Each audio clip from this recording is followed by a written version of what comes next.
नमस्कार, मेरा नाम भाऊ तोरसेकर है और मी मराठी पत्रकार हूँ।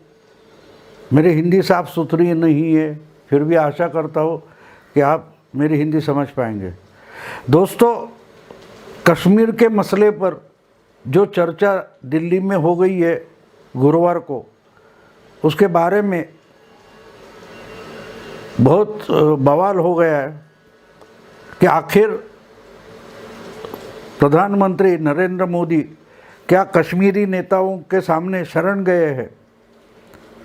उन्होंने घुटने टेके हैं क्योंकि कश्मीरी पंडित भी नाराज़ हो गए और 2 साल होने को आए 370 हटाने के बाद, और फिर क्या हम वापस जा रहे हैं? क्या हो रहा है? जिनको मोदी भक्त कहा जाता है, मोदी के समर्थक है, वो भी दबी आवाज़ में तकरार कर रहे हैं। बीजेपी के समर्थक छोड़ दो, लेकिन जो लोग बीजेपी के समर्थक नहीं बल्कि मोदी के समर्थक है, उनको भी इससे तकलीफ होते हुए दिखाई दे रही है। तो कश्मीर के मसले में क्या चल रहा है? एक तरफ आप देखें तो आपको पता चलेगा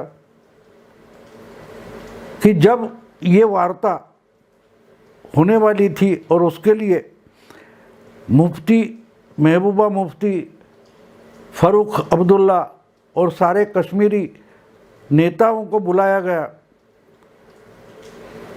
तो उनकी भाषा क्या थी और गुरुवार को ये वार्तालाप हो गया, उसके बाद की भाषा क्या है, ये अगर हम देखें तो आपको पता चलेगा कि जो कुछ हो रहा है वो दिखता है वैसा है या नहीं है, ये आशंका है। क्योंकि इस चर्चा के लिए गुपकार या जो कश्मीरी नेताओं का ग्रुप है वो आएगा या नहीं आएगा, इस पर ही ब्रेकिंग न्यूज़ बनती रही। फिर फ़ारूक अब्दुल्ला बोले कि हम तो जाने वाले हैं। फिर आखिर तक महबूबा मुफ्ती गुस्से में बैठी थी, लेकिन वो भी आ गई। और उतना ही नहीं, चर्चा ख़त्म होने के बाद बड़ी अच्छी चर्चा हुई। इसकी तो गवाही हर पार्टी ने दे दी। सिर्फ गुस्से में है तो कश्मीरी पंडित गुस्से में है, जो हिंदुत्व के लिए मोदी के समर्थन में है, वैसे लोग ही मोदी के खिलाफ हो गए या बीजेपी के खिलाफ बोल रहे। तो जब मुझे कुछ लोगों ने बोला आपको इस पर वीडियो करना चाहिए, तो मैं भी ये देख रहा था कि क्या चल रहा है, लेकिन मैंने उस पर बात नहीं की थी क्योंकि मैं समझने की कोशिश कर रहा हूँ। अगर आज सरेंडर ही होना है तो नरेंद्र मोदी या अमित शाह, इन दोनों नेताओं को 370 हटाने की ज़रूरत ही नहीं थी। जैसा चलता था वैसा चलने देना ज़रूरी था, लेकिन उन्होंने 2 साल पहले यानी 2019 का चुनाव ख़त्म होने के बाद और दूसरी बार प्रधानमंत्री होने के बाद फटाफट से 370 और 35A हटा दिया था। तो फिर आज इस ढंग से पीछे हटने का मतलब क्या है? क्या मोदी सरकार बैकफुट पर चली गई है? कोरोना का मसला है या और कोई कुछ बातें हैं, इसके लिए मोदी सरकार बैकफुट पर चली गई है?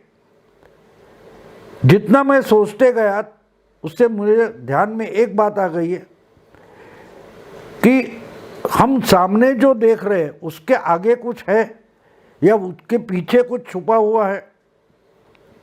ये मैं सोचने लगा या ढूंढने लगा, तब मुझे एक बात ध्यान में आई कि जो दिखता है वैसा है नहीं, कुछ तो गड़बड़ है, कुछ बड़ा होने वाला है। ये मोदी जी और अमित शाह, इनके राजनीति का एक तरीका है कि वो दिखता जो है वैसा कुछ करते नहीं। आपको अगर 370 हटाने का जो मसला हुआ था अगस्त 2019 में, 5 अगस्त 2019 में, तो उस समय की अगर घटनाएं आपको याद रहेगी तो आपको याद होगा कि मेरा ख्याल है उधर कुछ यात्रा चल रही थी, वैष्णो देवी या और कोई यात्रा चल रही थी, और उसमें कुछ गड़बड़ होने वाली है, उसमें कुछ धमाका होने वाला है, ऐसा बोलकर 30-35 आर्मी की नई टुकड़ियां वहाँ भेजी गई थी, ज़्यादा आर्मी भेजी गई थी और बोला गया था कि टेररिस्ट कुछ करने वाले हैं। लेकिन ये एडिशनल फोर्सेस भेजने के बाद एक एक करके वो वैष्णो देवी जो यात्रेकरू है उनको पीछे लाया गया, घर भेजा गया और अचानक आखिर के 2 दिन में ये चर्चा शुरू हो गई कि 370 हटने वाला है। आपको याद है उस वक्त यही फारूक अब्दुल्ला, यही कांग्रेस, यही मुफ्ती महबूबा मुफ्ती क्या बात कर रहे थे कि खून की नदियां बहेंगी, यही बात कर रहे थे ना। लेकिन ऐसा कुछ हुआ नहीं। वहाँ संचार बंदी लगाई गई, लॉकडाउन किया गया, बहुत सारा किया गया और पिछले 2 साल में बहुत सारे टेररिस्ट एलिमिनेट किए गए।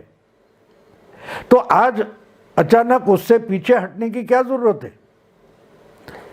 जो हमने सुना है वो महबूबा मुफ्ती से सुना है, फारूक अब्दुल्ला से सुना है, या तो गुपकार ग्रुप जो है उसके जो नेता है उनकी तरफ से हमको कुछ सुनाया गया।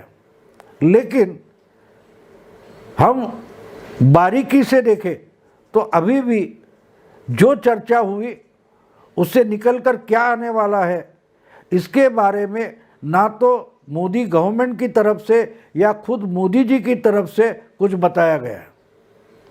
तो सवाल ये है दोस्तों कि ये सब क्या हो रहा है।